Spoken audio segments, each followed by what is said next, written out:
of our STEM committee and has been very instrumental in helping us plan the last couple semesters and which classes we're going to give. And I was delighted that Bob volunteered to give this class on gamma rays. So let me tell you a little bit about Bob's background. Bob he attended UC Riverside, where he obtained his PhD in physics in 1978. Having made gamma ray observations of the Crab pulsar from high-altitude scientific balloon payloads. He then went to NASA's Marshall Space Flight Center in Huntsville, Alabama, as a National Academy of Sciences National Research Council postdoc. And he worked with the experimental gamma ray group there. Knows a lot about gamma rays. This is Mr. Gamma Ray. It turned out to be great timing. That group's proposed gamma ray burst experiment was selected for the Gamma Ray Observatory, one of NASA's great observatories, planned to take advantage of the exceptional lift capabilities of the space shuttle. What was expected to be a short stint in Alabama turned into a 25-year career. Bob will tell us first about the life cycle of stars, then about the 30-year mystery of gamma ray bursts, what we think causes them, and how they link to other ways of observing the universe, gravitational waves, and neutrino astronomy. Mr. Bob Wilson. Thank you. I'll start with where we're going to cover these next three lectures. Today, we're talking about the life cycle of stars, and I've extended it somewhat to include their context in the universe. I'm starting describing the beginning of the universe and how it's evolved. Next week will be the discovery of gamma ray bursts, what we observed about them, and why they're hard to understand and observe, and some of the major successes. And then the third week, we're going to talk about some of the causes. Do we understand them? And extend it into multi-messenger astronomy. That's trying to get information about objects in the universe from other than electromagnetic radiation, like gravitational waves and neutrino observations. And are they useful in understanding the history of the universe? I'm going to start with the big picture from the beginning of the first onset of the Big Bang. Some of the things about the Big Bang we may never understand. It started as a quantum fluctuation. Oops, made a mistake. Sorry. I'm going through the talk here. There we go. Something that was the size, 1/trillionth the size of a period at the end of a sentence at the onset of the Big Bang. And we may never actually be able to reach that and make observations to understand that. But there was some kind of quantum fluctuation.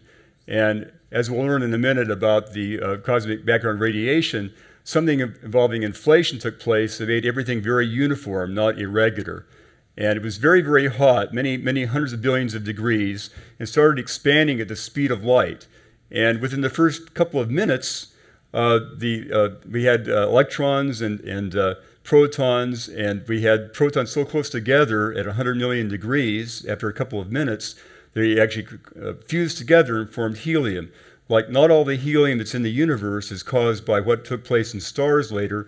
We actually know by how much helium is observed something about the conditions in the early universe. In fact, that's the earliest data we get about what the conditions were in the early universe.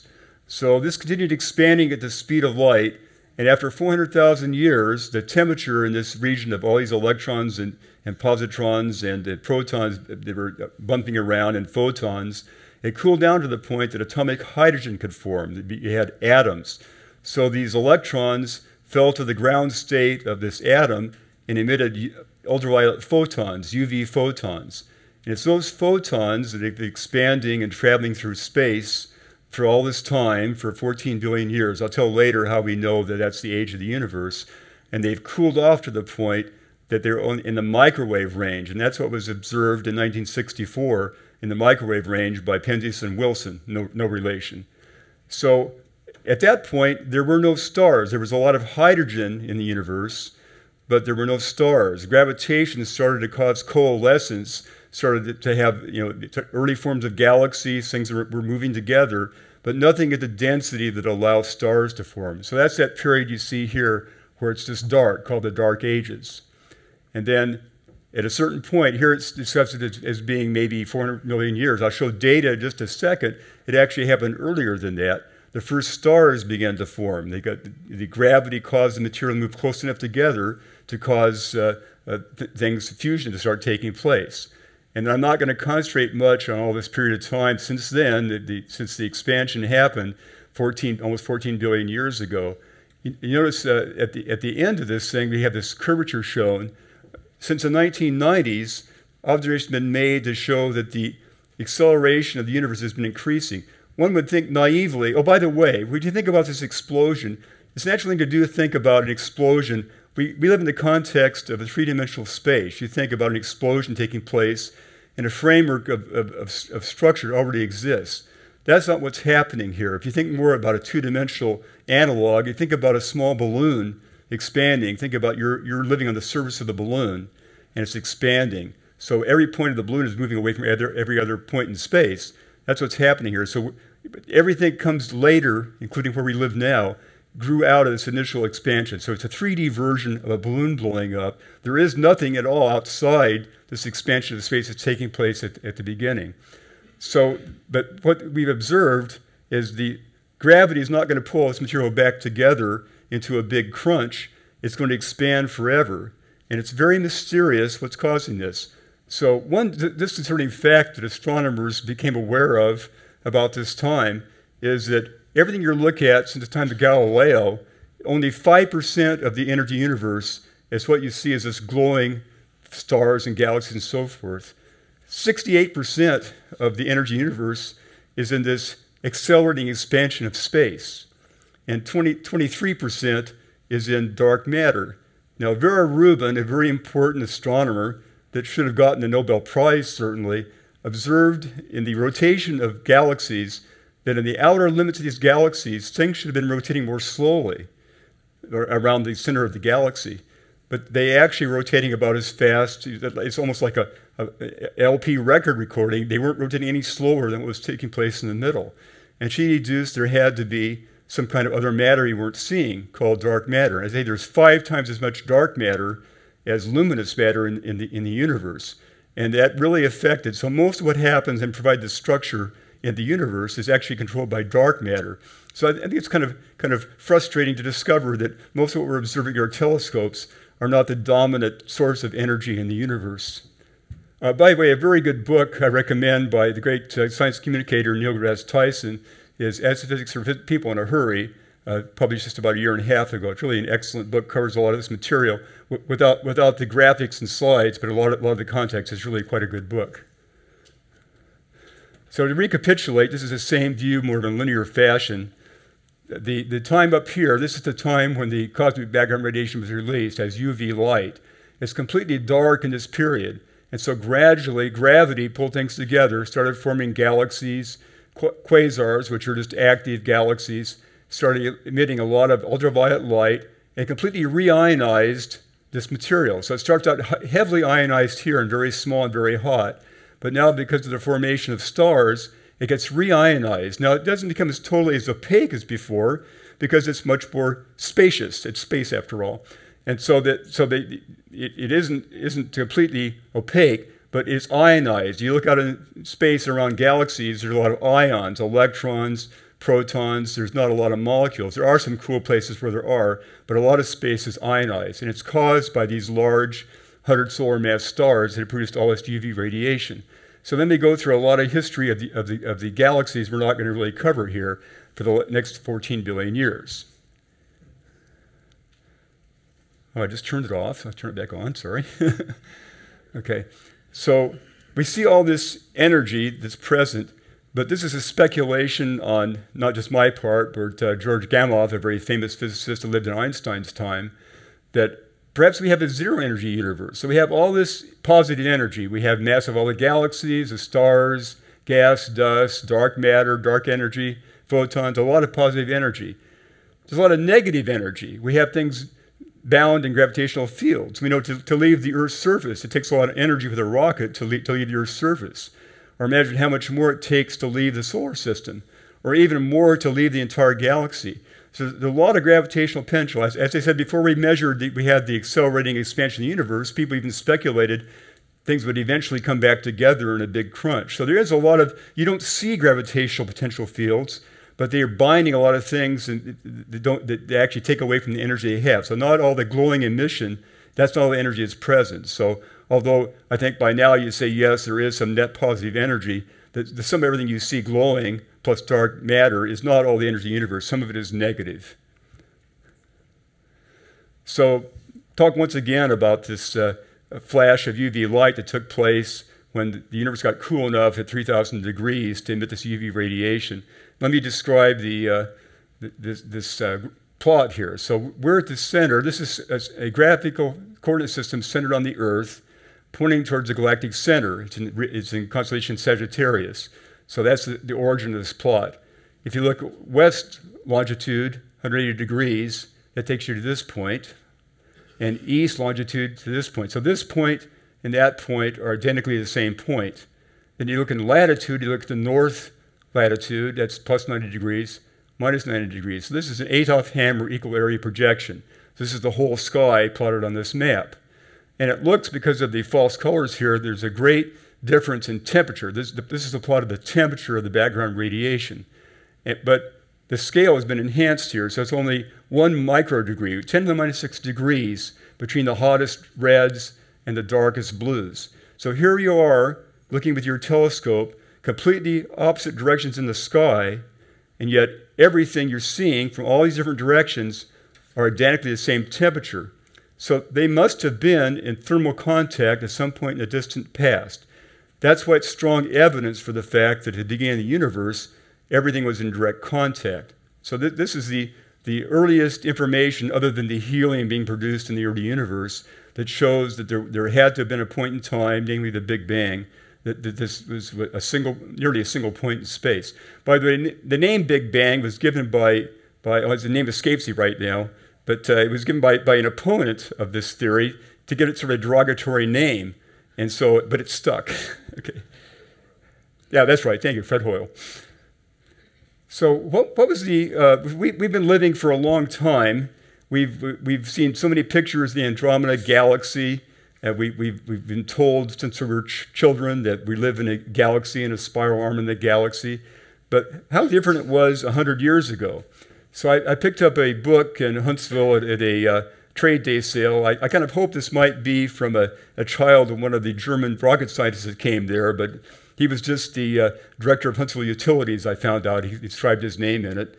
But people didn't know what these nebulae were. They knew about stars, but what were these glowing gas fields? So here's a picture of some images taken by a telescope at Mount Wilson. It's not the 100-inch telescope. That has a very narrow field of view. So they had another telescope, a 60-inch reflector, that had a several-degree field of view. And this is published in I think in 1920, 1919 images. You can see the picture on the left, surely to us looks like a spiral galaxy.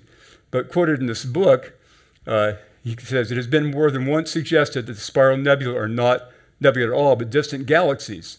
Sears photographs are opposed to this. So in spite of such direct visual evidence, they still didn't really perceive that these were galaxies. That's the problem with early astronomy. You have all these images. It's a two-dimensional image. You see what's coming to your telescope, but the distance it's coming from, you can't tell very directly. It's hard to do. So how was this resolved? So it's Edwin Hubble in 1931 published this plot. First of all, let me point about this picture from 1922 of him sitting at the prime focus of the great 100-inch Hooke telescope at Mount Wilson. First of all, a little personal commentary. I see this image from inside showing the dome.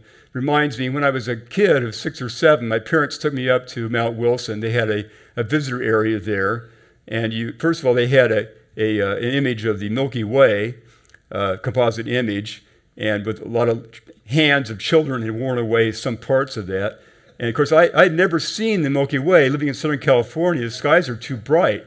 I didn't see the Milky Way until my parents took me to my mom's family home in a small town in Kentucky, where I finally actually saw the image of Milky Way. But so they had a small window, probably, 4 feet by 3 feet. You could look into where the telescope was. It looked like an antique to somebody who was living in the 50s, the way it was mounted.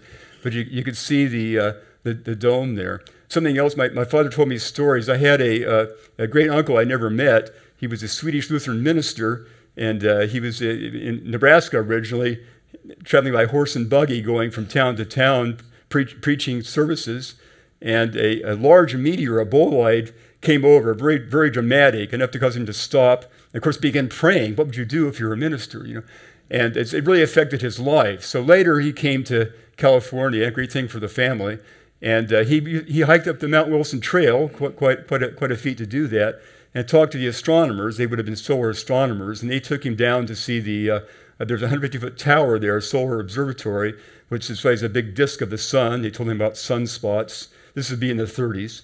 And saw the spectrum of the sun spread out, showed him about the absorption line. So he was very interested in astronomy for the rest of his life, and he wrote a small pamphlet for children in Swedish to get them interested. So he saw it, I'm sure, as a creation of the Lord, basically, but he had this interest in astronomy. So probably not a genetic component, but the stories had me an interest in astronomy. And then when I was in first grade, the class had an orrery. It's sort of a simulation how the planets move around the sun.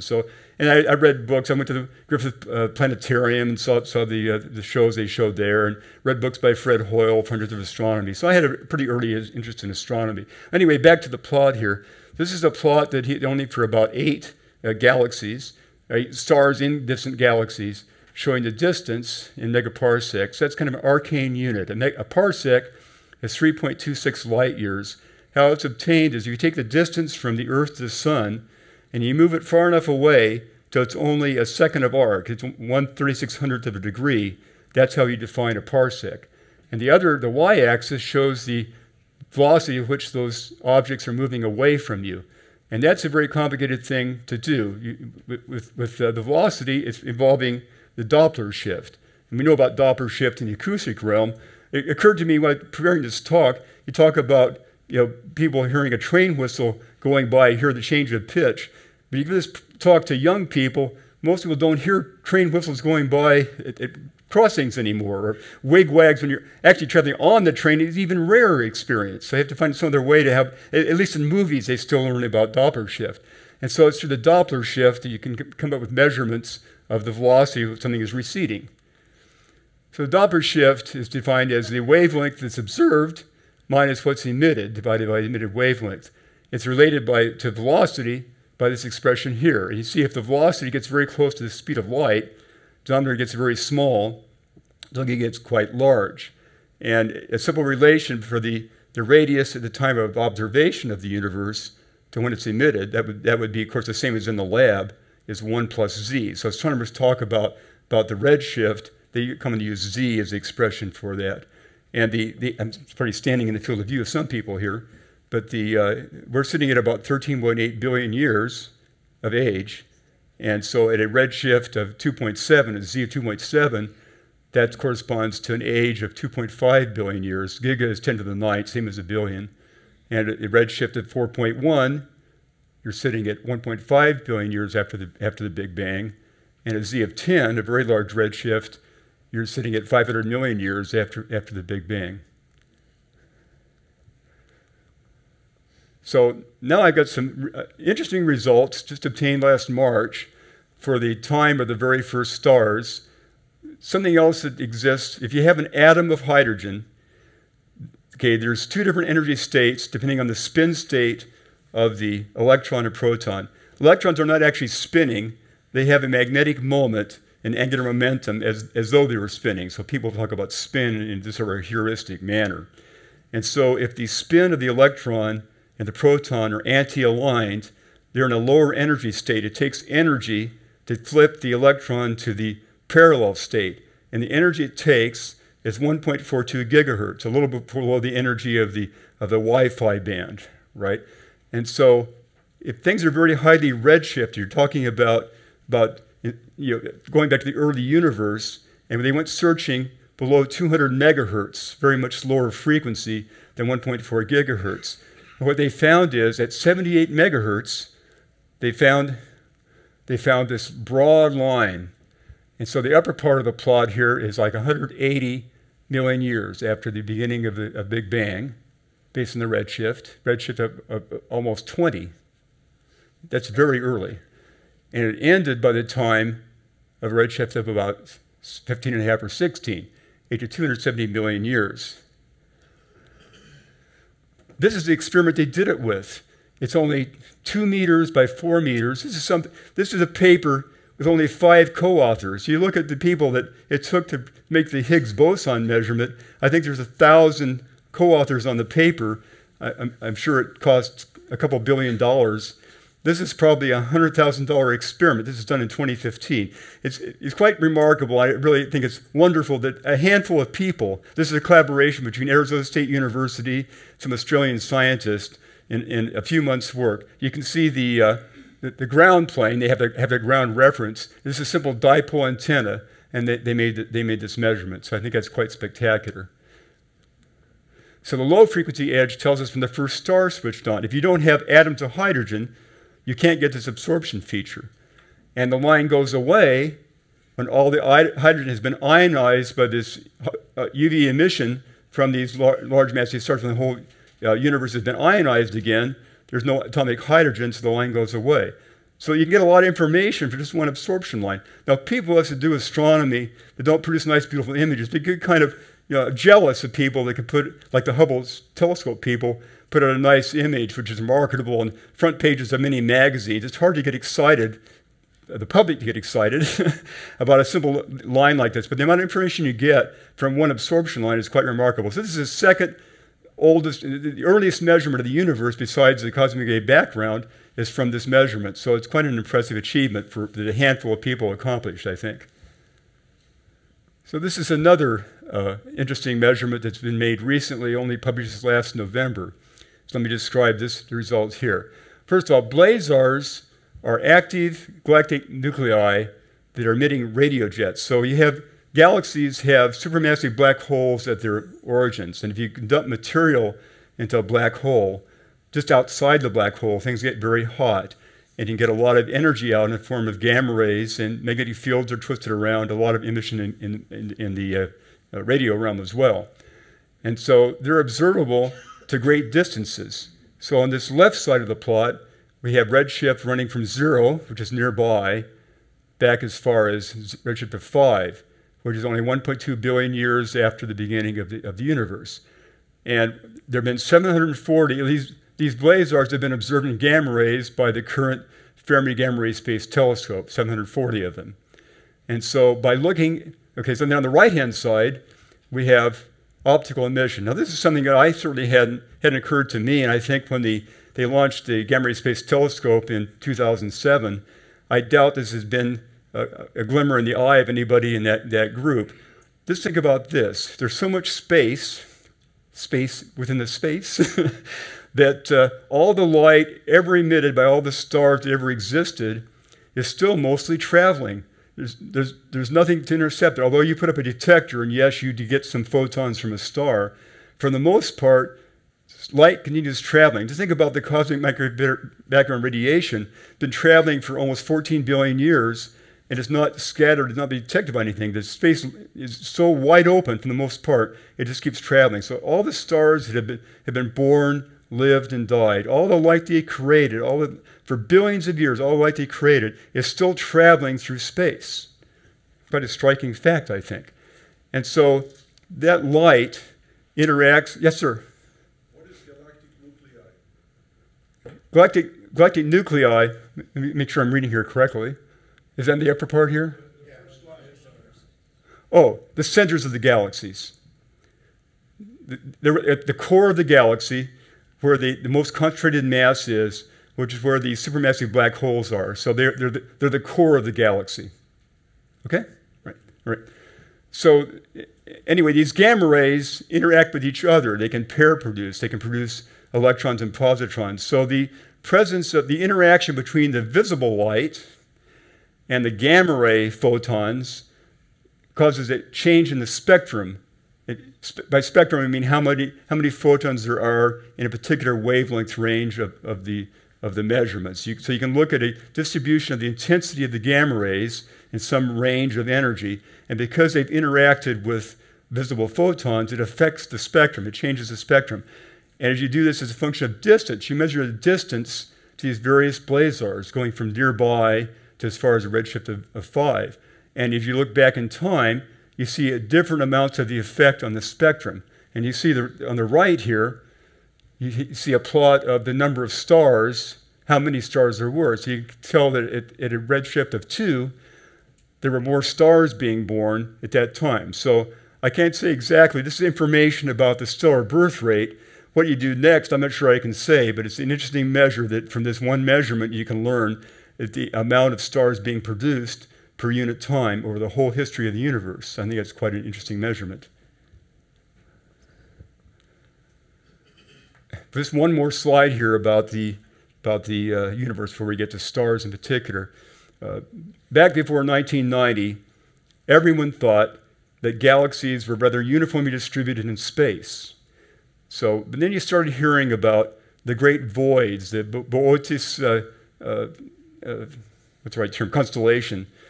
People realized there were large 300 million light-year areas where there were no galaxies, great voids. You heard about walls, areas where there was thick distributions of galaxies with not much around them. And so astronomers started looking at, as you can see, thousands and thousands of galaxies. And this is a map from a distance up to 1.8 gigalight years away from us as a function of galactic longitude. And we learned that they were more like a soap suds or like a sponge. To me, this is one of the most amazing pictures I saw. I remember seeing back when we first saw pictures of Mercury and saw how cratered it was. Very striking. This is a great surprise when published to many people. And we believe this is caused by the behavior of dark matter. Remember, it's 5 times more common than luminous matter. And of course, once you see a distribution like this, the theorists go to town and find a way to explain it. There's an old joke about theorists. They say, I see my measurement that all the spins are positive, and the theorist says, I can explain that. And the experiment says, oh no, I misspoke, they're all negative. The theorist says, I can explain that.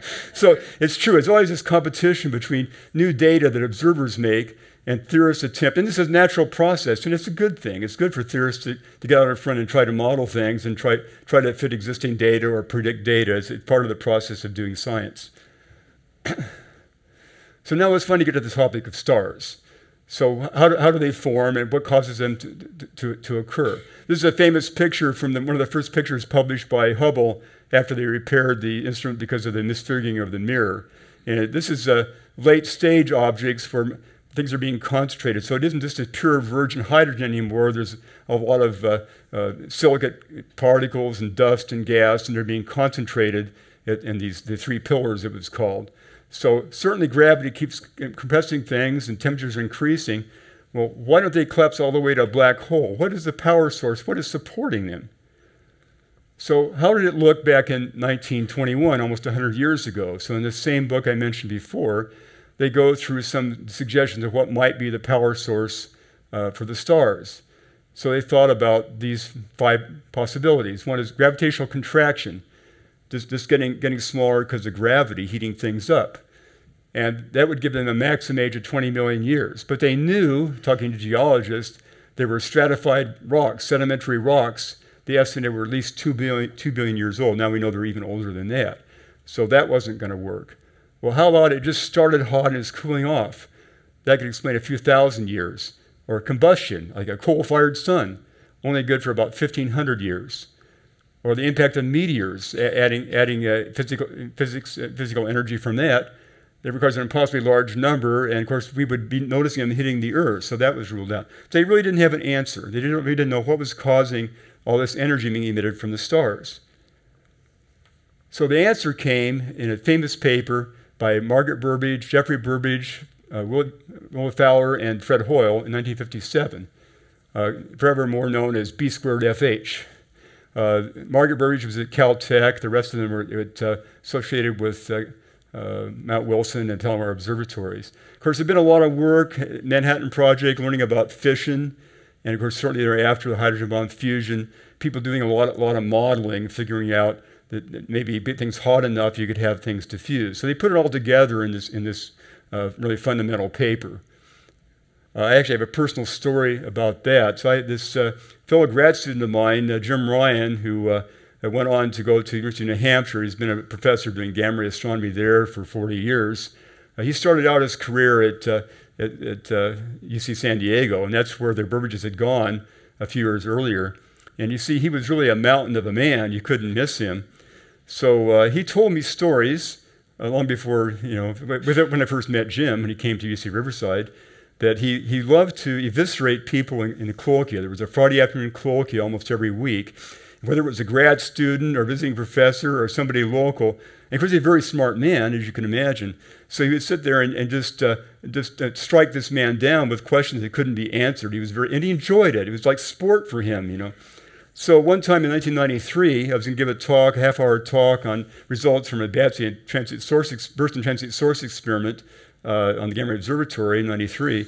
So I'm walking down towards the front, and there was Jeffrey Burbidge sitting in the front row. Says, "Oh my God, you know, about as far away as from me to the middle of this row here, you know." So I nervously gave my talk, and nothing went wrong. Either it was boring to him or I didn't make any mistakes, but anyway, I survived it. It was quite an experience. So I'm going to play a short video here about the basics of what happens with stars. But how did they form? Stars begin as vast clouds of cold molecular hydrogen and helium left over from the Big Bang. These vast clouds can be hundreds of light years across and contain the raw material for thousands or even millions of times the mass of our sun. In addition to this hydrogen, these clouds are seeded with heavier elements from the stars that lived and died long ago. They're held in balance between their inward force of gravity and the outward pressure of the molecules. Eventually, some kick overcomes this balance Please ignore the and humor. causes the cloud to begin collapsing. That kick could come from a nearby supernova explosion, collision with another gas cloud, or the pressure wave of a galaxy's spiral arms passing through the region. As this cloud collapses, it breaks into smaller and smaller clumps until there are knots with roughly the mass of a star. As these regions heat up, they prevent further material from falling inward. At the center of these clumps, the matter begins to increase in heat and density. When the outward pressure balances against the force of gravity pulling it in, a protostar is formed. What happens next depends on the amount of material. Some objects don't accumulate enough mass for stellar ignition and become brown dwarfs. Substellar objects, not unlike a really big Jupiter, which slowly cool down over billions of years. If a star has enough material, it can generate enough pressure and temperature at its core to begin deuterium fusion, a heavier isotope of hydrogen. This slows the collapse and prepares the star to enter the true main sequence phase. This is the stage that our own sun is in and begins when hydrogen fusion begins. If a protostar contains the mass of our sun, or less, it undergoes a proton-proton chain reaction to convert hydrogen to helium. But if the star has about 1.3 times the mass of our sun, it undergoes a carbon-nitrogen-oxygen cycle to convert hydrogen to helium. How long this newly formed star will last depends on its mass and how quickly it consumes hydrogen. Small red dwarf stars can last hundreds of billions of years, while large supergiants can consume their hydrogen within a few million years. Can we show the next video here? But how did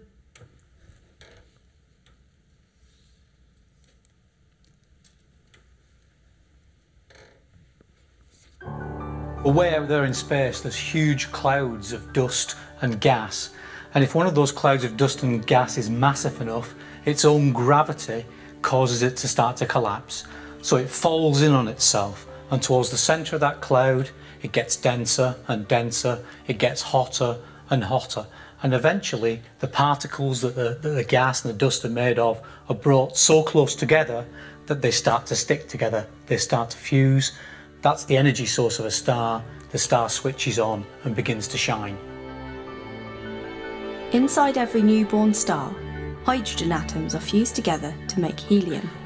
This process is called fusion, and it creates the energy that powers every star. What happens to a star during the rest of its life depends on how massive it is at its birth. A star like the Sun is in a delicate balance between gravity, which wants to make the star collapse in on itself, and the pressure that pushes outwards that comes from the energy that's been produced in these fusion reactions happening at its core. However, at some point in the future, the hydrogen runs out, and at that point, the core of the star will start to collapse in on itself under its own weight. It gets denser, it gets hotter, until a point where you can actually start to use the helium atoms themselves as the fuel for the fusion, pushing helium atoms together and making carbon and oxygen the next heavier elements in the periodic table. As the star begins to fuse helium, it creates more energy, and that causes the outer layers of the star to expand. One day, our sun will grow so large it will swallow up the inner planets of the solar system, out as far as the Earth. It will become a red giant. For the sun, this will be the beginning of the end. What happens is that the outer layers of the star get farther and farther from the middle. The force of gravity that they feel is getting weaker and weaker.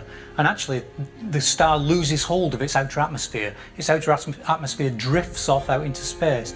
It expands out to become a planetary nebula. And they're some of the most beautiful objects in the universe. Once the outer layers have drifted away, all that is left of the star is its core. A white dwarf star is the dead remnant core of a star like the Sun at the end of its life. What's left behind is something that might weigh as much as half the mass of the Sun, but it's only about the size of the Earth.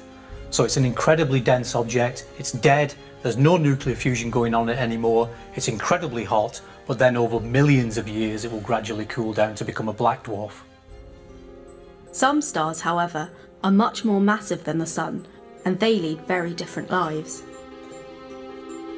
They are able to fuse heavier and heavier elements inside their core. The star gets bigger and bigger. Some grow up to 1,000 times the size of our Sun, until it has fused elements all the way up to iron. And once we've formed an iron core, there's no more energy can be got from fusion. That core collapses. The rest of the star starts to collapse in after it, but then it bounces off. There's a huge shock wave, and in just a second, bang! The outer parts of the star are blasted off into space in a huge supernova explosion. These supernova explosions are so powerful that when one of these stars explodes, it can actually outshine the whole galaxy of which it's part, a galaxy of maybe 100,000 million stars. For these supergiant stars, all that is left is the super dense core, known as a neutron star, an object that can have a mass greater than our Sun but be less than 20 kilometers across. But for the most massive stars of all, we think when the core collapses, the gravity is so strong, it becomes a black hole, from which not even light can escape. So stars are actually the places in the universe where the elements are created. After the Big Bang, our universe contained only hydrogen and helium. All the other heavier elements were therefore fused inside stars. The amazing thing is that virtually everything you see around you was made inside a star, billions of years ago before the Sun and the planets were formed. And when that star died and blasted its guts out into space, that formed the raw materials from which our Sun, the planet Earth, and indeed ourselves were made. And actually I think that ultimately that's one of the major reasons why I think understanding stars is crucial, because it's actually telling us where we came from. We've actually learned in the last 3 years there's another site in the universe where some of the elements have been made, and I'll describe that in the third lecture. So now talk about the different spectral types of stars. Stars range in mass from a fraction of the mass of the Sun to maybe 30 or 40 solar masses.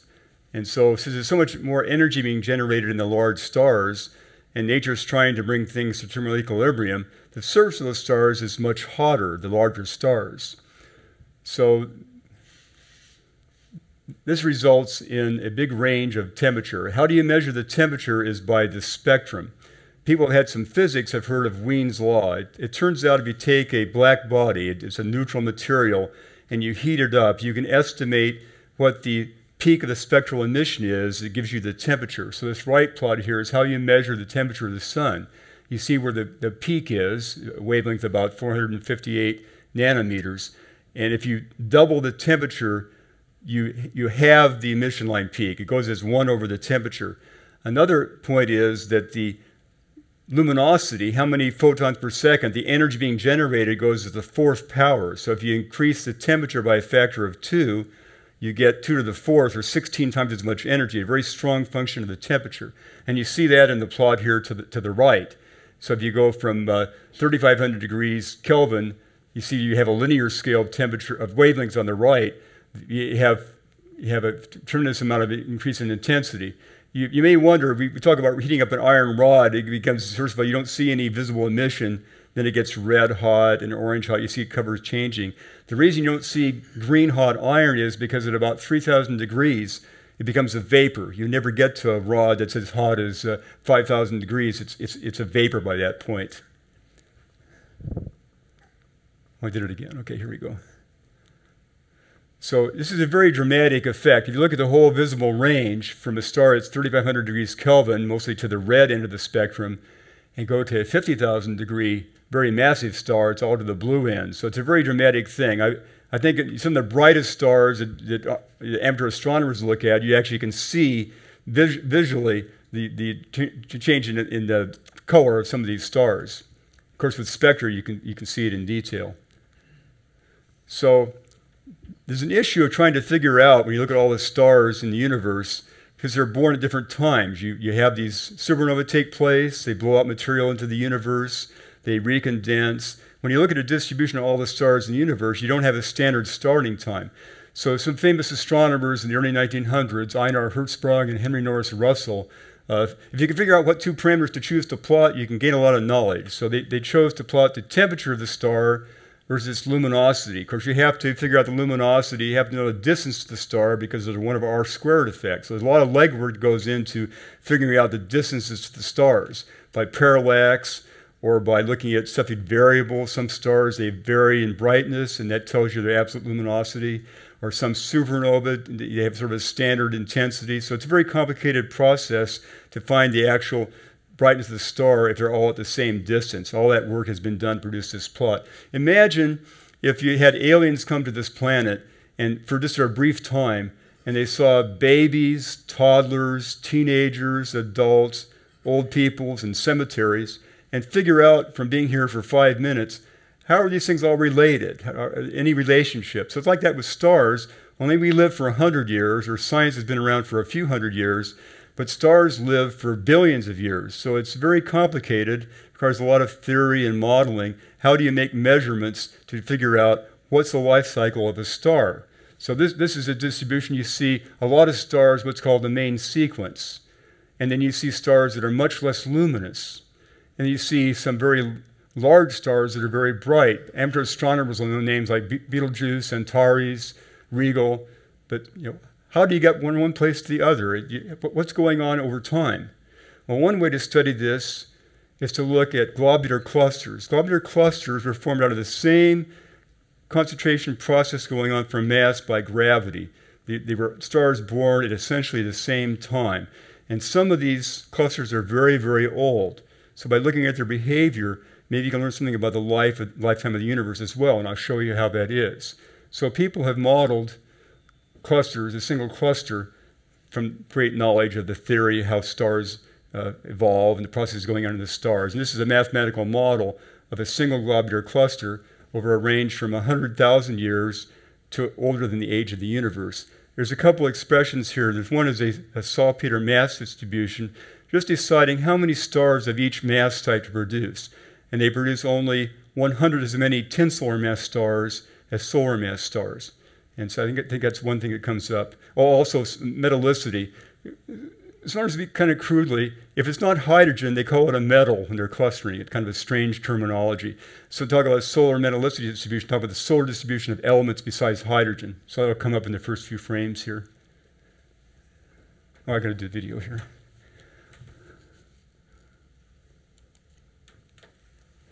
I'll play this a couple times.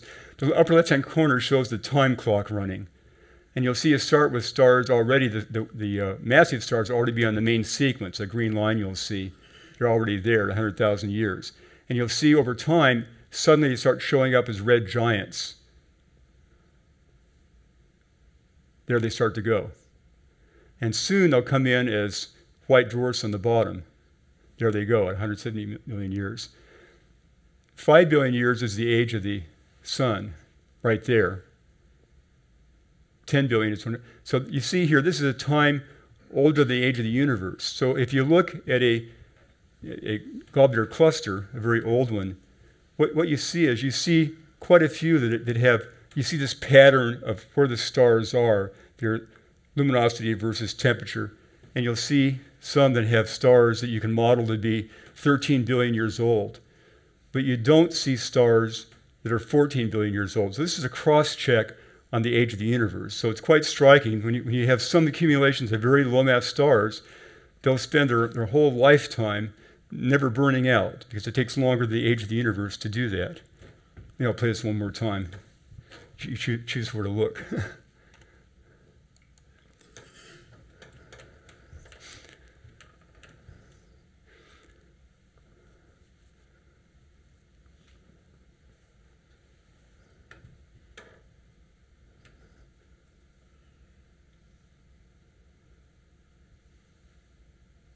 So already at a couple million years, you're starting to evolve the main sequence.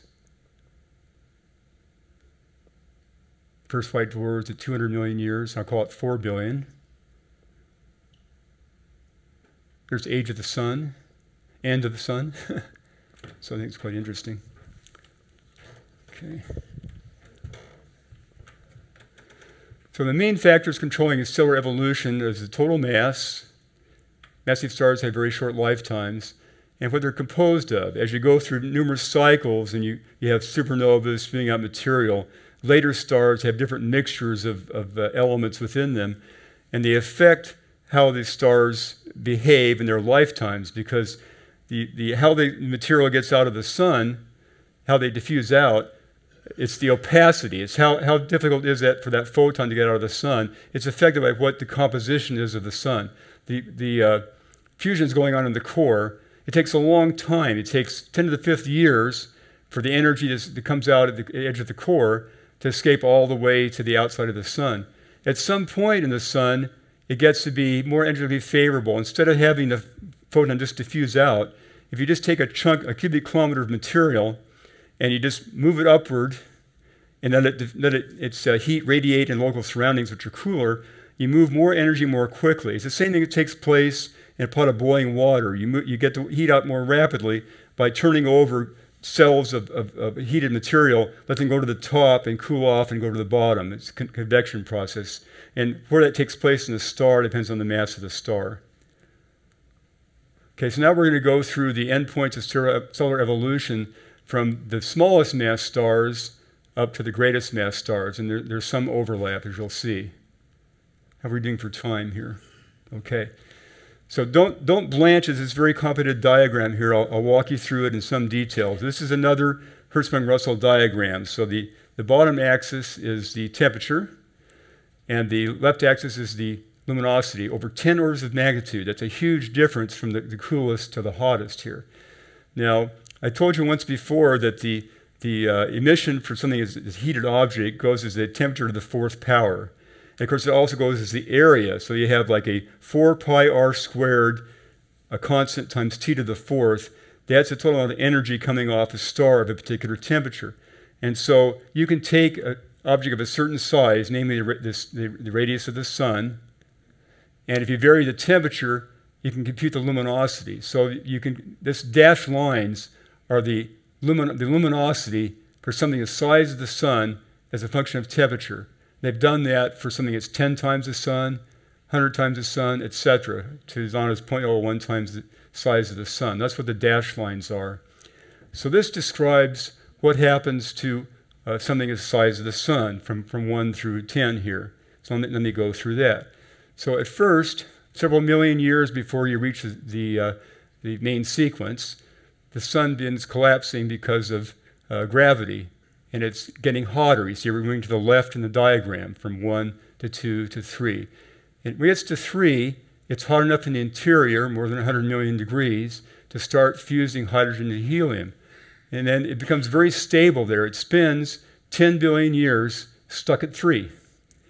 But then the helium runs out, the hydrogen runs out, there's nothing more to burn, and the core starts collapsing, and the outer layers, as you saw in the video, start expanding. So it's moving to the giant phase. It's cooling off, the outer surface is cooling off, it's getting larger. So here it's 10 times the radius of the sun to begin with.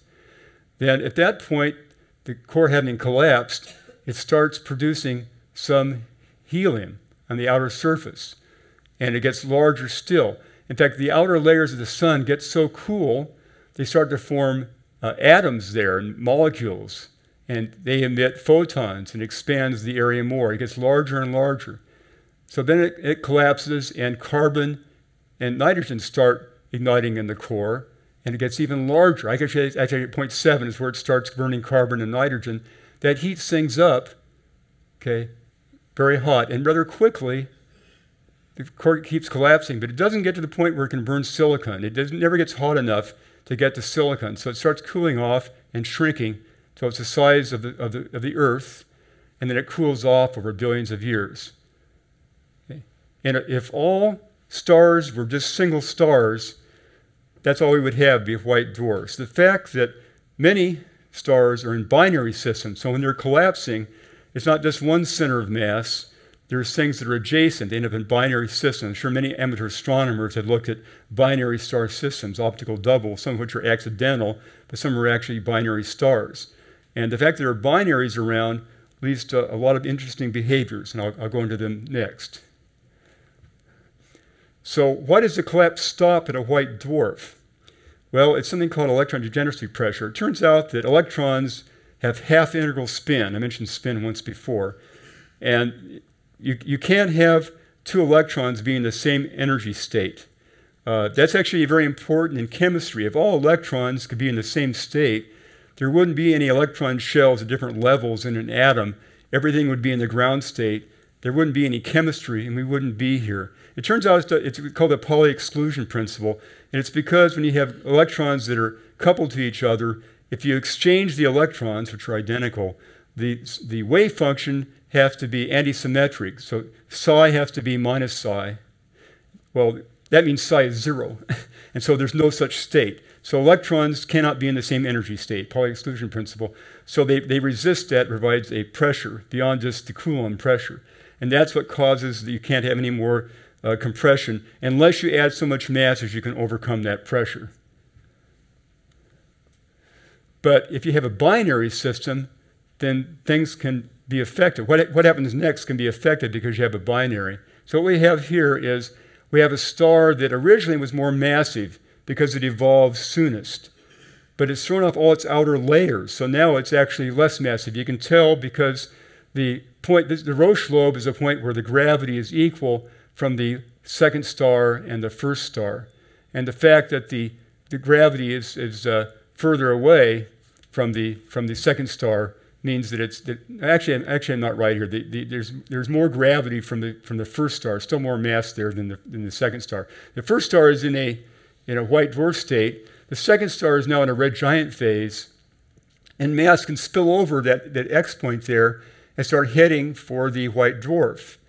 But it can't go directly to the white dwarf for an interesting reason, because of the conservation of angular momentum. I might explain that in just the next slide. So what is angular momentum? In the left figure here, it's the product of the velocity, mass times velocity actually, momentum, times the radius about some axis. So we're going to put the axis in the center of the white dwarf, and velocity is what the velocity is going around in the circle. We're just measuring at an instant, so at that instant it's just mass times velocity. And so if you were to move the particle at that distance to half the radius, then the velocity would have to go up by a factor of 2. And so it would go around a smaller circle. It would actually be going around 4 times as, it would complete the circle 4 times as fast, because the radius is half the size, but the velocity has doubled. By the way, if you can imagine if mass was actually coming down from a parallel somewhere up here on the z-axis, it could change down, it could collapse down to a disk at a particular radius with no problem. The momentum, angular momentum up here at a certain radius is the same as it is down here at this radius, so there's no problem collapsing to a disk. But you can't take material from a distance at this location and shrink the disk without getting rid of angular momentum. That's done by scattering the particles in a disk. So it takes a lot of time to take material that arrives at this location in a disk and have it shrink down to a smaller disk. And that's why disks form. That's why disks form in galaxies and why disks form in white dwarfs. It's a general property. Very important. And this is a conservation law that was actually discovered and proven by a very famous mathematician Emily Noether in Germany in 1915. Let me tell you something about her story. So her father was a mathematician at Erlangen University. And although many women at the time would just learn housekeeping skills and languages, things like that, it was very rare for a woman at that time to pursue mathematics. But she, because of her family situation, she wanted to do that. She became a more prominent mathematician than even her father, who was quite competent. She went to the university. She was one of 3 out of 1,000 women that took courses there. It was discouraged. And she couldn't take courses. She could only audit the courses. Okay? And so then at one point, she actually went in 1914. She spent a winter quarter at Göttingen University. Very famous people were there. Minkowski, of the Minkowski space, he extended from XYZ coordinates. He put times on the imaginary axis. He was really crucial to some of the work that Einstein did. And David Hilbert worked there. He extended Euclidean spaces into infinite spaces. A lot of people had studied physics know about Hilbert spaces. And Schwarzschild, of the Schwarzschild radius, about black holes. It was a very high-end kind of location, okay? And they were impressed with her work there, and they actually invited her back 10 years later. So she went to graduate school, and she succeeded in teaching courses, but without pay. They wouldn't pay her at Erlangen University, okay? This is a horrible story. So then she went back and she got a position working with David Hilbert, but she couldn't really get credit. She was only helping David Hilbert out. She was teaching courses under his name. She had graduate students, but she really couldn't get credit for it. So I'll discuss this theorem in a second. She proved this theorem, and when she presented this paper at a conference, she couldn't present it because she couldn't be a member of this group. This goes on and on, okay? So then she was Jewish, right? So then along comes Hitler in 1933. A directive came to the department that no Jewish people would teach any courses at the university. So she did go to the United States. She got a position at Bryn Mawr College. And she, unfortunately, she got sick and died at the age of 53. And Albert Einstein wrote a obituary for her in the New York Times. Fräulein Noether was the most significant creative mathematical genius thus far produced since the higher education of women began. So quite an honor. Well, let me just, it's just, women have often had a tough time in this world, and she's a golden example of that. It's terrible, okay?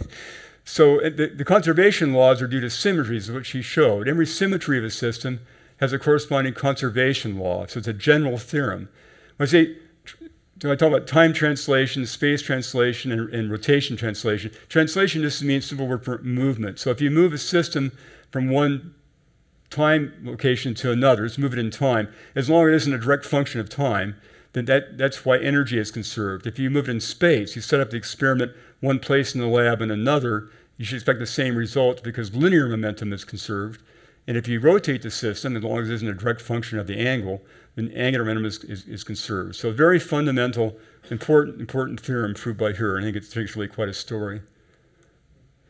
So we're talking about already about this white dwarf binary system where mass can come in, overflowing the Roche lobe and adding energy to the accretion disk. So people who have had some physics will know you can convert potential energy to kinetic energy. So the potential energy turned into kinetic energy is just Gm over r. G, gravitational constant, the mass it's falling in, and r, the radius at which it's being terminated, where it's the accretion disk termination, where it can't go on any farther. So the luminosity is just the rate of time that you put in mass. M dot is delta m over delta t. So if you put mass in at a certain rate, delta m delta t, that determines how much energy you're putting in. It's just the derivative of that expression, mass accretion rate. So if you put in more mass, you get more luminosity. And the material that's falling in there, how much you're putting in determines how bright it is. So you vary the luminosity by adding material. It fluctuates, then the brightness fluctuates. So now this feeds right into novas. If you have a system of this type and you vary the amount of mass coming in over time, then the brightness of the object is going to change. Here's an example of a nova. It's G.K. Perseid, discovered in 1901.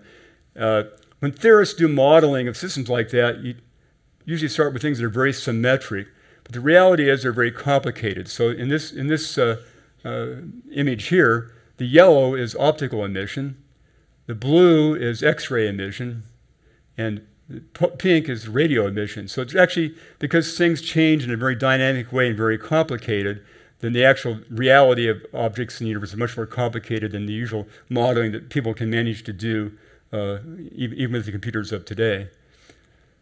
So here's an example of a white dwarf nova light curve over a 14-hour period, and it's varying by 30% magnitude. In this case, you can see it almost looks periodic. So it must be the case when you add a certain mass in and it gets bright, some of the emissions from that luminosity are affecting the mass flow. So as soon as it gets bright, something about the emission from that peak is actually controlling how much mass comes in, and it happens periodically.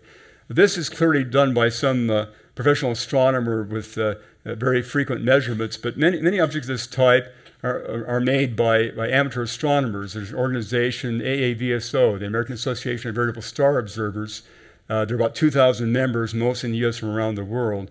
They'd be quite useful. I mean, there's only so many large telescopes around. If there's an object that's bright enough to be seen by a 16-inch telescope, it's very valuable to try to utilize amateurs to make observations. When we were talking, in the next talk, we're talking about gamma ray bursts, and we're trying to look for bursts having possibly emissions at other wavelengths. It'd be great to see them in the optical, because that means you can get much better positions for them. And we did employ the services of that organization. We talked to them and tried to have them look shortly after we were able to see a gamma ray burst to try to see if they could see optical emission. It didn't really pan out, but it's good to utilize those resources. So now let's go to supernovas, exploding stars. Okay, so there's two basic types, several subtypes. They get very, very bright, up to 10 to the 10th times the luminosity of the sun, and they put out a lot of energy, 10 to the 54th ergs in neutrinos. Take the energy from the sun of about 10 to the 33 ergs per second. Over the whole 10 billion years of the life of the sun, they put out 10 to the 50th ergs. So here in a matter of a few months, you put out more energy than the sun puts out in its entire lifetime. So they're a very dramatic amount of energy. The gas is expanding at 10,000 kilometers per second. That's very rapidly, but I have to say that the light from the sun gets here in 8 minutes. And at this rate, it takes 4 hours to get to the Earth. So it's not that high compared to the speed of light, okay, but it's still very rapid. And they leave a remnant and a compact object, we'll talk a little bit later, neutron stars or black holes. So there's two types. The first type has no lines of hydrogen in it. And that should be an immediate clue it might be involving a white dwarf, because remember, the outer layers of the star have left the scene. You only have a core. There's no hydrogen around. So it seems very likely that the type 1 has to do with something involving white dwarfs. And type 2 do have lines of hydrogen. The rate is about once per galaxy per century. The last supernova we observed at the Earth was in 1604, seen by Kepler, and now known as Kepler supernova. There are various classes I won't go into. And this type 1a are thought to be the result from explosions of white dwarfs that had matter added to them that takes them beyond what the degeneracy pressure of electrons can support. And all others are thought to be the class of massive stars. I did it again, okay? So these are the likely. People try to see supernovae as soon as they happen. They're happening at unknown locations at unknown times. They're hard to catch all of them. Back in the 60s and 70s, quite often you would only find the supernova after it had reached the peak brightness. Now we're getting much better at having patrol cameras, look many different places, and come up with not try to miss too many. So you see the shape of the curve. They both have, this is a logarithmic scale on the left and linear on the x-axis. It means it's an exponential decay. And it was thought to be decay of materials, nickel 56 decaying to cobalt 56, and then iron 56. That has a half-life of 7 days, going from 56 nickel to cobalt, and 77 days going from cobalt to iron. And it was thought to be due to the radioactive decay of those products. And actually, as you'll see in the third talk, we actually managed to make some measurements. And the supernova took place in 1987 in the Large Magellanic Cloud. It actually confirmed that. So that was kind of exciting. There's a bump on the luminosity curve of type 2, and that's thought to be because the radiation ionizes the hydrogen in the outer layers of the star that are being blown off, and it keeps it from decreasing luminosity as rapidly. That's what causes that bump. So when you add mass to a 10 to the 3 acre mass white dwarf, it goes to a point where the electron pressure, gas pressure, cannot support it, and the star collapses. Much rarer is if you have binary white dwarf systems. Both of them are white dwarfs. That's a much rarer process. I won't say more about that. In massive stars, so we have something that's burning all the way to iron. You have outer layers where it's not quite as hot. You need to have 3 billion degrees at the core of the star to be burning silicon to iron, but only 100 million degrees to be burning hydrogen to helium. So you go through this process from hydrogen to helium to carbon to oxygen to silicon to iron. There's a thermal gradient as you go from, so it's like an onion skin behavior. So you have all these materials sitting out there. But when you get to iron, you have a problem because you can't burn iron to anything and get more energy out. This is the curve of binding energy. This shows that when you put things together, you fuse things together, how much energy you can get out. If you have a binding energy that is less than what you have going in, it means it takes energy. You have to add energy to put things together. When you burn hydrogen to helium, the mass of helium is less than 2 hydrogen atoms. So when you merge hydrogen and helium, then the excess mass is converted to energy, and you have energy to support the center of the star. And that works all the way up to iron. But after that, it takes energy to build elements that are heavier than iron. So it becomes an endothermic reaction. You've lost your ability. The center of the star starts to shrink and get hotter, but there's no source of additional energy to prevent the collapse of the star. So what happens is the iron-56 actually starts combining with the gamma rays in the area and makes lighter elements. And also, you may not realize that neutrons in free space actually are not stable. They are about 1.4 MeV heavier than protons. They actually decay to protons and electrons and antineutrino with a 15-minute half-life. But if you give enough energy, it's hot enough energy to electrons and the protons, they actually combine and produce neutrons and neutrinos. This happens all very suddenly in a matter of seconds. So that's why the core of the star collapses, produces a shock wave, and drives off all the outer layers of the star very suddenly. That's why it gets so luminous. And up until recently, we thought that through our process, very rapid process of events, and all the elements, even beyond iron, were made in supernova explosions. Would this be a good place? Yes, sure, you bet. Okay.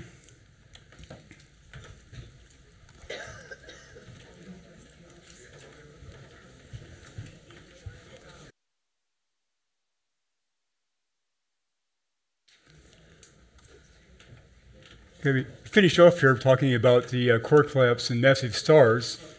So iron is gobbling up photons and suddenly collapsing, and neutrons are gobbling up electrons and protons of enough energy and emitting a bunch of neutrinos. Neutrinos, by the way, have an amazing range. They actually go through the mean free path of a neutrino is a light year of lead. In other words, if you have a light year of lead, that's a lot of lead, then it takes that much to knock out half the neutrinos in the beam. And right here, standing right now at this moment, because neutrinos are being emitted at the core of the sun because reaction is going on there, there's 10 to the 6 neutrinos per second per square centimeter going through all of us. But they have, they don't interact, so no harm, no foul. So these neutrons then are collapsing to the center on their way to forming a neutron star. So we have an example nearby of a collapse of a very large, massive star. It produces a supernova in 1054 AD. It was recorded by Chinese astronomers, and actually just recently, well, fairly recently, in 1978, they found records by Islamic astronomers. They also recorded the event. And this is the aftermath. So there's a neutron star at the core. It's actually a pulsar. Of course, we don't see every single neutron star as a pulsar because they produce beams. Unless the beam intercepts the Earth, we don't see them. We probably see one of every 20 or so neutron stars. There was supernova 1987A in the Large Magellanic Cloud. We don't see any pulses from that. So it kind of depends, but random luck of the draw as to whether it points towards us or not. So these are the emissions taking place. A lot of the glow you see here is in X-rays because of the emissions that come from the rotating neutron star.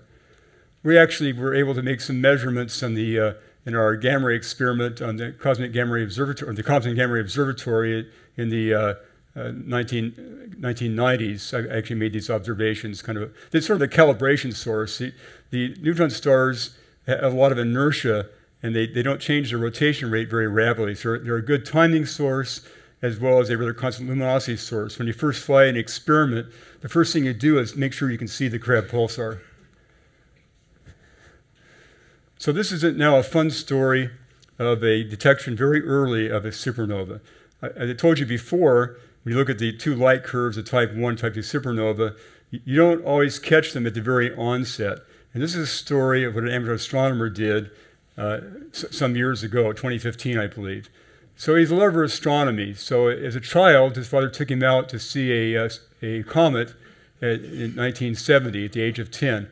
By the way, anybody here, have you ever seen a naked eye comet? Any of you? Yeah, Comet West maybe in 1976. Now, we had our detector at Cal State Los Angeles, and it took us a long time to finish and pack up. So 2 in the morning, we're driving back towards Riverside. And in those days around Chino, they had pretty dark skies. It wasn't all built up. We saw this. We had an old Navy post bus we used to transport. So we pulled over, stopped. It's like a jewel in the sky. It's a beautiful thing to see. So I hope maybe we'll get a chance sometime in the future. So he had this great interest. He was building out of cardboard tubes and Play-Doh and magnifying glasses, tried to build a telescope, not a very good telescope. And so this continued. So at the age of 50 in 2010, he built an astronomy tower on his roof. So here's the location. It's a port city inland from Rio de Janeiro. And right in the middle of the city, not a good place for an observatory. And from Google Street View, this is the dome he built there. Probably this whole thing was built in addition to the dome itself. So I think maybe he's single. I don't know for sure. Okay. So in September 2016, he wanted to test a new charge-coupled device CCD camera that he had. And so he picked a particular galaxy that was in the field of view, 65 million light years away. It annoys the neighbors when he makes a lot of noise when he turns the dome. So he just took something that was in the field of view. And he's a good observer, and unlike many professional scientists who take observations and these days put them on a hard disk to be looked at later, he actually looked at the images he had and compared with other prior observations and saw nothing unusual, and he took a break for dinner. He came back 45 minutes later. He was taking like 20-second observations. There's a lot of sky background. You take it for too long, it saturates the CCD. So he saw a new bright spot. I'll show you an image of what he saw momentarily.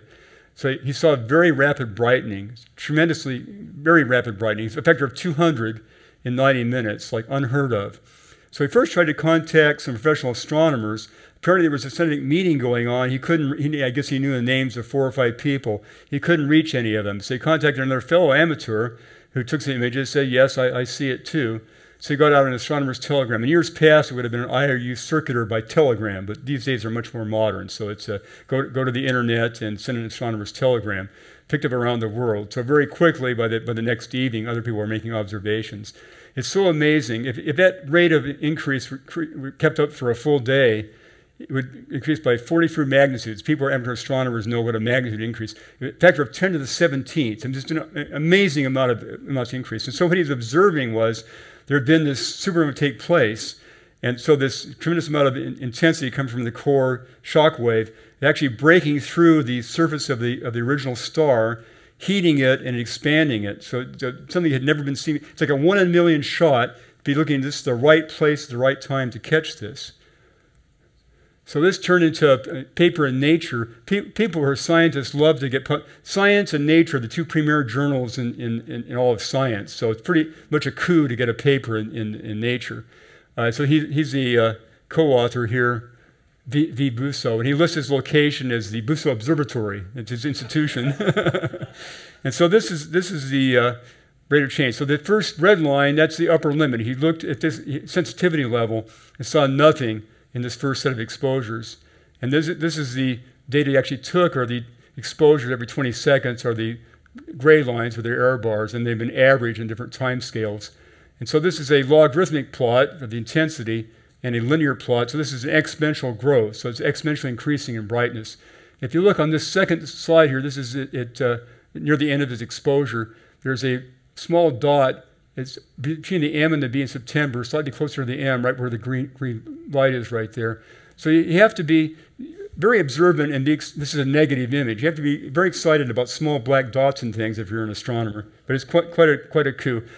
So then the day this paper was released, there was a press release, and there was an article in the front page of the Argentinian national newspaper showing a very proud man in front of his 16-inch telescope. And the text there, in literal translation, says, "The Rosario locksmith that from his roof marked a milestone in astronomy." I guess he still always makes observations, but he can never top this. This is the most amazing thing he did in his whole life, so it's quite a story. So in a couple of years, or I guess one more year, there's going to be a new 8.4-meter telescope. That's 350-inch telescope installed on a peak in Chile. It has a 10-degree square field of view, taking images every 20 seconds. It's going to operate, I guess the mission starts in 2022 as a checkout phase of a couple of years, and they hope to detect between 3 to 4 million supernovas very quickly from a variety of distances to cover the entire southern sky 125 times. It's a U.S. project funded by NSF, and it caught my eye that Congress actually speeded up funding to make sure it was done in time. That doesn't usually happen. So now we go on to the neutron stars that are forming. In most cases, as long as there's not too much mass, at the centers of these, at the end point of these massive stars. So they collapse on a timescale of seconds, as I mentioned before, and it's the Pauli exclusion principle that before was supporting a white dwarf, now they're supporting the scale of only 20 kilometers, the neutrons that don't collapse beyond 20 kilometers. It's the Pauli exclusion principle, as long as they don't have a mass more than 1.2 solar masses.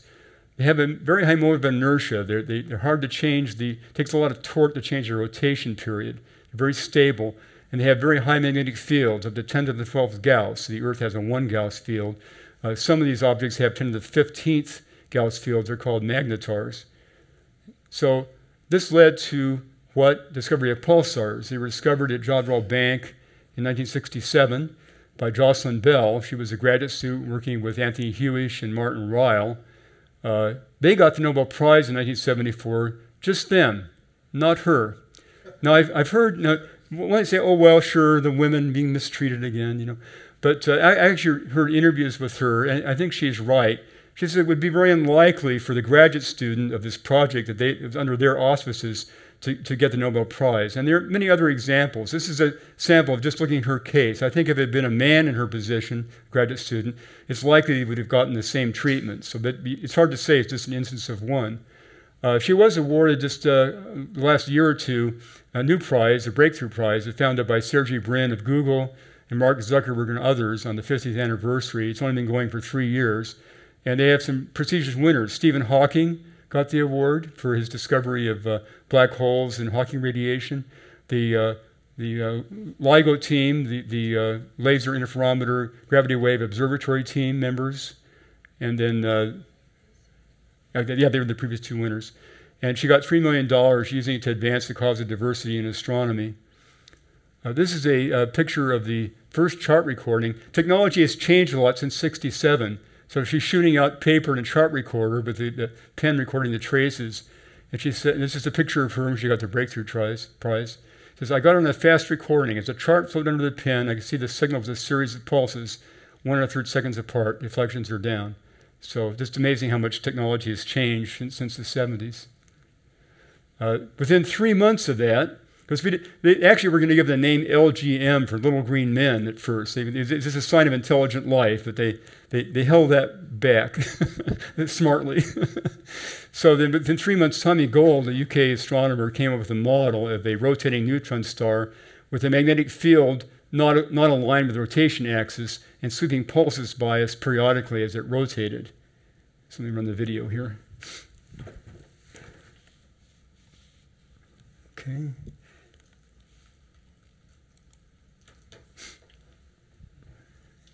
As I showed you before, we actually see both pulses from the Crab pulsar. Here it looks like you only see one as it sweeps by.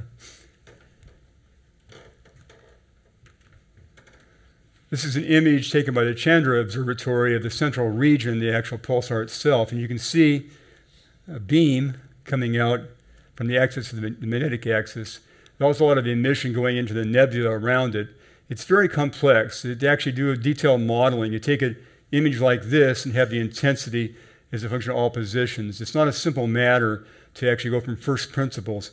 How come these particular regions have X-rays? It's a very complicated thing to model.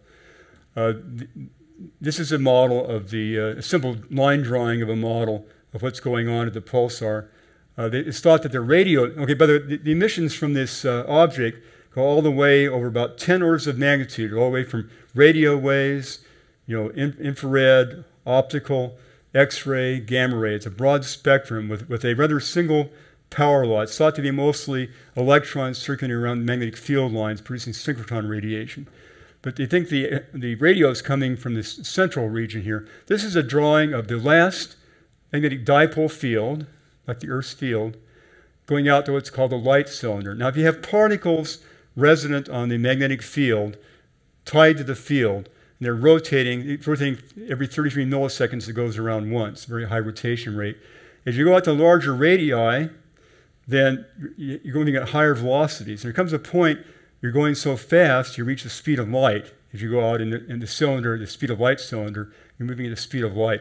At that point, of course, the particles can't stay on the field line, so something interesting must be going on when you reach that point. So it's thought that gamma rays may be coming from somewhere out at the edge of the speed of light cylinder. This has been, I was reading papers about the model, how we're producing the gamma ray radiation, certainly back in the mid to late 70s, and I don't think it's completely resolved now. So it's a very complicated thing to model what's happening. That's always a problem with astronomy.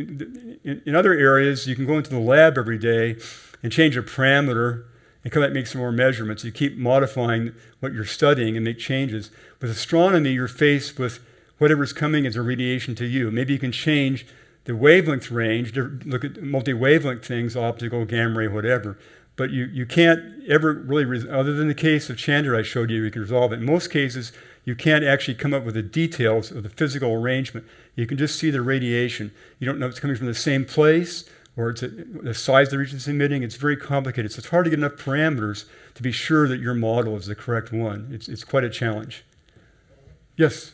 I'm just sort of surprised that the axis of rotation isn't perpendicular to magnetic or along the...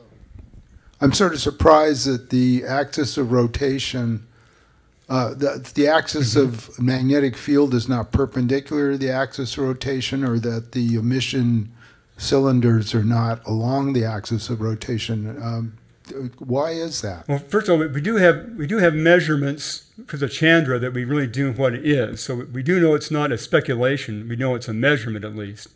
On some time scale, you might think that if you go to a minimum energy state, you might think the magnetic field would align with the rotation axis on some time scale. Of course, it could be a time scale of millions of years. We know this is only 1,000 years old, not quite 1,000 years old. So I don't know the detailed answer for that for sure, but I think it's a matter on what time scale would it align. Good question. I don't know. So the last element of the talk is when things are collapsing and they're beyond the ability of over 1.2 solar masses, we end up with something that's such a large gravitational field that not even light can escape, and we have a black hole. So they either make them directly by collapsing, or you can keep adding mass to something with a binary companion until it can overflow the Roche lobe and get too much mass. So the key question is, what happens to the event horizon? The event horizon is a point where light can't escape. If something falls into the black hole, it can't escape. But there's some real issues of understanding what's really going on at that point. From general relativity is a classical theory. It's not a quantized theory. And so that theory says you can drop something into a black hole, like a refrigerator or an astronaut, whatever, and once they're inside, no information can come out about them. The information is contained. But then you may have heard about Hawking radiation. Hawking in 1974 realized, and I'll show another panel here, if you have space isn't really completely nothing. You can have things come into existence and back out again, annihilate again on time scales that are short, like delta E, delta T greater than or equal to h bar. Heisenberg uncertainty principle says that things can exist for brief moments and disappear again. So if you have particles that come into existence from space, from nothing, and disappear again, and they both annihilate outside, that's fine. or they can both come into existence and annihilate inside the black hole, the event horizon, that's fine. But what if one of them ends up inside and one of them ends up outside? That looks like radiation from the black hole. It looks like it's emitting particles, because we don't see the one inside. It looks like particles being emitted. So Stephen Hawking realized that means the black hole has a temperature. It's actually emitting radiation. Even though it supposedly traps everything, reality is it has a temperature and emits radiation. And on a very long time scale, it would disappear. So that means, so you put, and also quantum mechanics says that information is never lost. Information, for example, for an astronaut, information would be the location of every single molecule in his body, his temperature, his spacesuit serial number. Everything it takes to describe the astronaut is the information. And if it all goes inside the black hole, okay, and later on the black hole evaporates thermal radiation, which has no information content, then where did the information go? That is the question. And so it's a mystery. Of course, by the way, the time scale it would take for a solar mass black hole to evaporate, anybody want to guess? It's 10 to the 66 seconds. That's 10 to the 45th times the age of the universe. Okay, so this is like a Gedanken experiment. This is not something that will ever be measured. People are convinced it's correct, but it's not like you can do an experiment to verify it. This is like some of the theories deciding about what's dark energy and involve different dimensions and what's happening. You start doing theory that you're unable to check with experiment. That's almost wandering away from doing science because it's not or falsifiable or verifiable. So it's a dangerous area. You're walking away from you're in the boonies out there where you can't really check things out. So it's an issue of how you verify this. So the next slide shows the problem graphically. So one view of complementarity is the astronaut disappears. I like saying spaghettification because of tidal forces. He gets stretched out, becomes very long and narrow, and dies.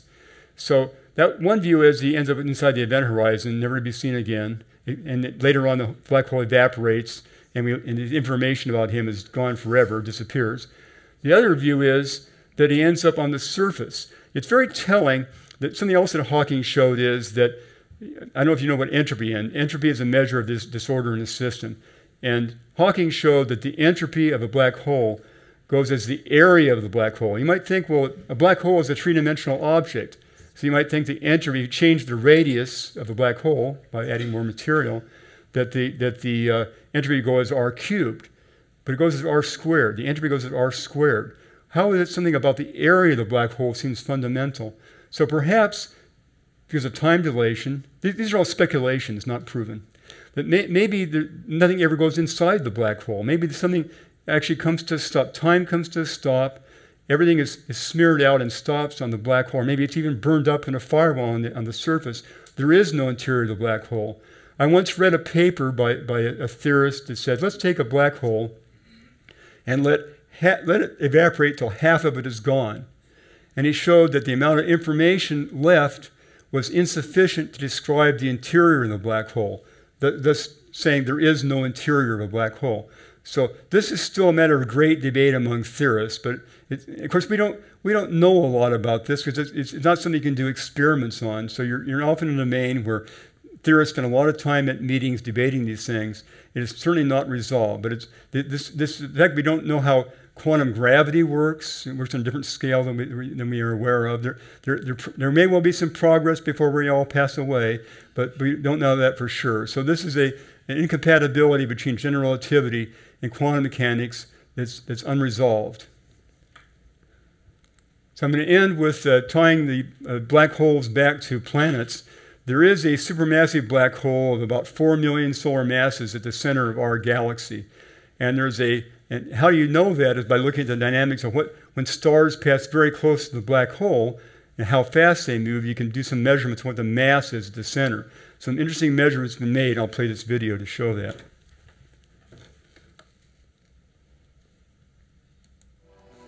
At the heart of our Milky Way, hidden by the dust clouds of Sagittarius, lies a trapdoor to eternity, a supermassive black hole. Or at least astronomers think it's there. Nobody has ever seen a black hole directly, but astronomers can measure it by its pull on nearby stars. In the year 2002, a young blue star named S2 made a sharp turn. The star was moving so fast that only the gravity of 4 million suns, condensed into a tiny space, could have kept it on course. That object is Sagittarius A star, the dark hub of our home carousel of stars. If it's not a black hole, astronomers don't know what else it could be. Every 16 years, S2 zips close to the black hole, accelerating to speeds of 3,000 miles a second. And this year, astronomers were watching closely. 2 teams tracked the star to see what it might betray about gravity and the dark monster it orbits. As S2 passed close to the black hole, time for it appeared to slow down, reddening the starlight in what astronomers call a gravitational redshift. S2 survived its close encounter, but other intruders to the galactic center have fared far worse. A few years ago, an approaching gas cloud was heated, stretched, and torn apart. Now the cloud's head is rushing away, while its tail is falling into the black hole's bottomless gullet. Last spring, the Very Large Telescope in Chile captured blurry glimpses of the star and of a cloud of heat that surrounds the black hole. The black hole itself is black. No light can escape from it. But the area around the hole can be hundreds of times brighter than the sun. Doomed gases swirling inward are heated to billions of degrees, spraying jets of radio energy into space. Astronomers recently detected a wobble in the inner ring of the swirling disk, a hotspot that circled the black hole every 45 minutes. That's the closest we've come to probing the edge of a black hole. Anything orbiting closer would fall in and vanish. In the coming months, the Event Horizon Telescope, a planet-sized network of 8 telescopes, may produce the first image of the black hole itself. At certain radio frequencies, the accretion disk of hot gas becomes transparent. Light curves in the intense gravity, creating bright arcs around a dark silhouette. The shadow of the black hole, a tombstone for matter and space-time. Black holes don't only destroy. As the hole feeds on the material swirling around it, turbulent magnetic fields can shoot jets of gas above and below. Astronomers studying other galaxies have found hot, bright stars within the escaping jets. Newborn stars, born on the run. S2 will swing past the black hole again in 16 years, to once more walk its tightrope along eternity. By then, we might have glimpsed the silhouette of doom at the center of our galaxy. Perhaps it will look as mathematically immaculate as Einstein dreamed a century ago, a sphere of no return. But that's just the outside. The inside we can only imagine, a mystery as opaque and unknowable as the future, or time itself.